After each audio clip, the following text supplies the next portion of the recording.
આગામી સ્થાનિક સ્વરાજ્યની ચૂંટણીમાં પહેલા નવસારી જિલ્લાના કોંગ્રેસ સંગઠનમાં મોટી કાર્યવાહી કરવામાં આવી છે। પક્ષ વિરોધી પ્રવૃત્તિ અને સોશિયલ મીડિયા પર અભદ્ર ભાષાનો પ્રયોગ બદલ જિલ્લા કોંગ્રેસ પ્રમુખ શૈલેષ પટેલે 2 સક્રિય હોદ્દેદારોને 6 વર્ષ માટે પક્ષમાંથી સસ્પેન્ડ કર્યા છે। આ નિર્ણયથી સ્થાનિક રાજકારણમાં ગરમાવો આવ્યો છે। નવસારી જિલ્લા કોંગ્રેસ સમિતિ દ્વારા લેવાયેલા આ નિર્ણય મુજબ ગુજરાત પ્રદેશ કોંગ્રેસ સમિતિ સોશિયલ મીડિયાના મહામંત્રી પાર્થ અનાવાડિયા અને નવસારી શહેર કોંગ્રેસ સોશિયલ મીડિયા પ્રમુખ નીતિન માલવિયા સામે કાર્યવાહી કરવામાં આવી છે। આ બંને હોદ્દેદારોને તેમના વર્તમાન હોદ્દા તેમજ પક્ષના પ્રાથમિક સભ્ય પદેથી આગામી 6 વર્ષ માટે બરતરફ કરવામાં આવ્યા છે। છેલ્લા ઘણા દિવસોથી આ બંને હોદ્દેદારો સોશિયલ મીડિયા પ્લેટફોર્મ પર કોંગ્રેસ પક્ષની ગરિમાને ઠેસ પહોંચાડે તેવી અભદ્ર ભાષાનો ઉપયોગ કરી રહ્યા હતા। વારંવારની સૂચનાઓ છતાં શિસ્તનું ઉલ્લંઘન થતાં જિલ્લા કોંગ્રેસ પ્રમુખ શૈલેષ પટેલે સંગઠનમાં શિસ્ત જાળવવા માટે આ કડક નિર્ણય લીધો છે। નવસારી જિલ્લામાં કોંગ્રેસ પાસે સક્રિય કાર્યકરોની મર્યાદિત સંખ્યા છે।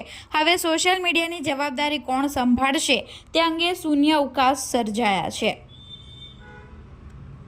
નવસારી શહેર પ્રમુખ તરીકે સંગઠન સૃજન હેઠળ દીપકભાઈ બારોટની વરણી કરવામાં આવી, જેમાં પ્રદેશ સમિતિ, એઆઈસીસી અને લોકલ પાર્ટીના કાર્યકરોના મત લેવામાં આવ્યા।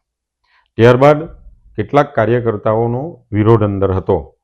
પાર્ટીના સંગઠનની વાત હોય, વિરોધ હોય એ વાત સંમત છે, પરંતુ વિરોધ પાર્ટીના પ્રોટોકોલમાં રહીને કરવો જોઈએ।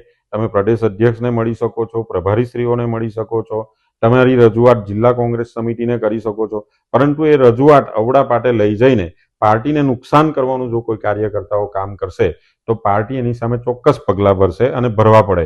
અત્યારે જે 2 કાર્યકર્તાઓને સસ્પેન્ડ કરવામાં આવ્યા તેઓ સોશિયલ મીડિયામાં બેફામ વાણીવિલાસ કરી રહ્યા હતા, બેફામ લખાણો પાર્ટીને નુકસાન થાય એવા કરી રહ્યા હતા, જે કોઈ પણ ભોગે ચલાવી લેવાય એમ નથી।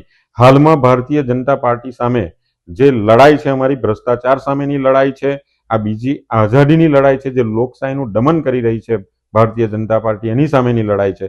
ત્યારે એ લડાઈને નેવે મૂકીને જો પાર્ટીમાં આવી જ રીતે સંગઠનમાં ઝઘડાઓ ચાલતા હોય તો કોઈ પણ ભોગે ચલાવી લેવાય એમ નથી। અને એટલા માટે આ અશિસ્તના ભાગરૂપે 2 કાર્યકર્તાઓને 6 વર્ષ માટે અમે સસ્પેન્ડ કર્યા છે અને આવનારા સમયમાં એના કરતાં પણ કોઈ મોટા પગલાં કોઈ કાર્યકર્તાઓ પર લેવા પડે તો અમે લઈશું, પરંતુ પાર્ટીના પ્રોટોકોલને કોઈ પણ દિવસ ભંગ થવા દઈશું નહીં।